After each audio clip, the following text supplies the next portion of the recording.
Thank you for listening to Life Improvement Radio. You are listening to a rebroadcast of a previously recorded show. But we do have our next author on the line, author Benjamin Percy. Benjamin, thanks for calling. How are you?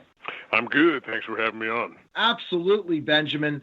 For our audience, before we get into a bunch of questions that my panel has, because you're on you're used to going on panels in the Miami Book Fair, I decided to create my own panel for Author's Corner with awesome questions for you. But I wanted to first learn a little bit about your background, then we'll get into the panel's questions. Sure. Well, I grew up in Oregon dreaming of becoming an archaeologist, and when I failed to become Harrison Ford, when that dream dissolved, I turned to a life of fantasy instead, hammering the keyboard. And started off as a short story writer before pumping out a few novels, and now I find myself in the peculiar but really enjoyable position of writing comic books full time. So I'm juggling a lot of different projects, including some screenplay stuff on the side. And I've gone rogue from academia, and I've made it. I'm hammering the keyboard full time and playing with my imaginary friends all day, and it's a dream come true scenario. That's great. Question, All Peter? righty. Yeah. So, I was just curious, looking at your background, and a couple things that strike me interesting. I'm definitely, a horror fan. What led you to doing different projects that are horror related? Was it just by interest, or maybe by personal experience with like movies or TV shows or whatever it might be? Well, I'm just hardwired differently than the rest of the population. That I love a good scare, and I always have. I can remember the first time that I was really enchanted by horror. I was in kindergarten at Crow Elementary in Western Oregon, and I pulled off the shelf the Universal Studios Book of Monsters, and I pawed through it and happened upon the page that featured Lon Chaney Jr. as the Wolfman. And there was something about that hoggish nose and that shag carpeting hair and that fanged underbite that just hypnotized me. And later that night, I cried out for my mama in bed. But the next day, I returned to that same shelf. I pulled down that same book. I opened it up to that same page. And, that magnetism lasted. In sixth grade, I wrote a rather ridiculous research paper titled Werewolves. And I say it like that because it ended with an exclamation mark. And though it was only 5 pages long, it came with a table of contents.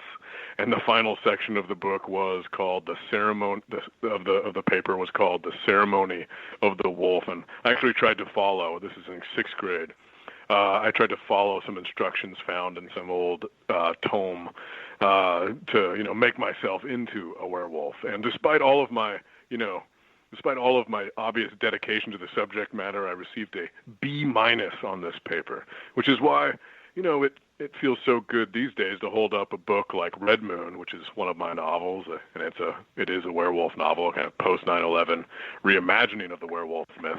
It feels so good to hold it in my hand and say, in your face, Mrs. Ziegenhagen. Gotcha.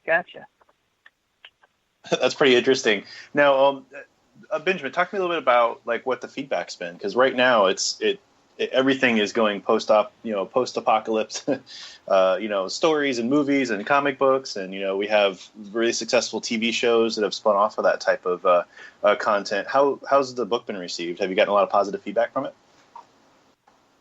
Well, Red Moon is a book that really seems to bear some eerie parallels to what's going on right now in the political climate. It's really about the fear of the other. It's about xenophobia more than anything, and bears more resemblance in that way to the X-Men more than Twilight. And it's been very well received, and that book is being developed right now as a show for the Fox network that will air next fall.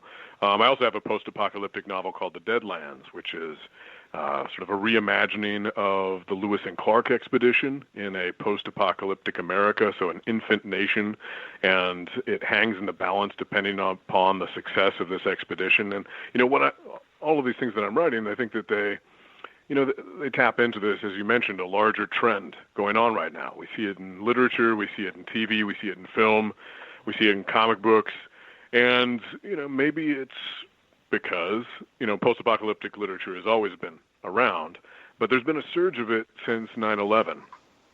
And, maybe it's because destroying the world has never been more popular, because destroying the world has never seemed more possible. Well, I think with our current political climate, that's what everybody's fear is right now. Now, question, Benjamin. When you started off, did you think you'd be involved in writing for certain scripts and all these different things when you first started in writing? No, I never even thought it was possible to become a writer at all. I grew up in the boondocks of Oregon. I was surrounded mostly by ranchers. And it just, even though I was a voracious reader, in fact, it sounds so romantic when I say it now, but almost every night my family would be sprawled out in the living room reading together. Even though I was, working my way through a book or two every week, to become a writer just seemed otherworldly. It was the equivalent of becoming an astronaut. So it really wasn't until college, when I stepped into that first creative writing workshop, that, I thought, oh, maybe I could actually chase this dream. Maybe I could actually, spin my own compelling yarns. And, just to write short stories, which seemed like, something that was within my reach, even that seemed sort of like beyond the realm of possibility. But once I started writing short stories, I was contacted by some magazines to write articles. And once I started writing articles, my star began to rise a little bit, my visibility began to rise, and, some other editors who were involved in the publishing industry began to chase me about a novel idea. And after I published novels, the comic book people came calling, and then the screenplay people came calling. And it's just been a really cumulative experience where I'm always feeling like gratefully bewildered. It hasn't been part of like an evil master plan all along to do what I'm doing right now. Gotcha. So something I was thinking about, because I'm vision impaired, so I listen to a lot of audiobooks and consume a lot of audio content. And just hearing your voice right now, I am really, really curious. Do you read any of your books for audiobooks for either like social media or for mainstream people to buy? Because honestly, your voice with your books would be awesome. Oh, thanks. Well, if you want to hear something really scary, Google my name, Benjamin Percy, and Good Night Moon, and you'll hear the most terrifying rendition of that children's story you've ever encountered. But I did do the audiobook for Red Moon, and I don't know that I would want to replicate that experience. It's it's very time consuming. I was in the studio for 10 hours a day, and I apparently mispronounced every other word in the English language because the director, who was patched in from New York, and the sound technician who was in the window in the sound bay beyond me, he was they're both saying stop, stop, stop, stop, stop, and I would have to reread a paragraph or reread a sentence, and this just continued on and on until by day 3 I was coughing up blood, which that. It actually might have added to the ambiance of the audiobook, now that I think about it.